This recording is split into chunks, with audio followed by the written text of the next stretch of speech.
How to fix no sound on Samsung Smart TV.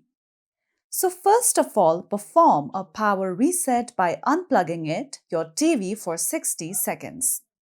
Another step you could do in order to fix your issue is that make sure that your TV is not set on mute. You can increase your volume in order to check that.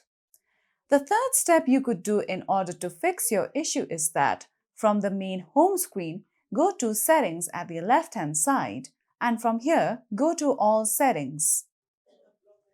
From here, go to Sound. And make sure that the sound output has been set to TV speaker. Now, another step you could do in order to fix your issue is that let's go back to Settings, and from here, go to Support. From here, go to Device Care.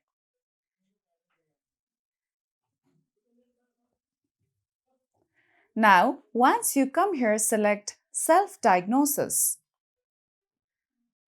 Now, from here, you can select Sound Test.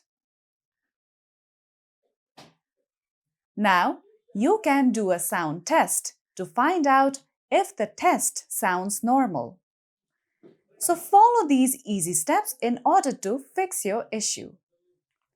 And that's it for today's video. At last, don't forget to subscribe to our YouTube channel.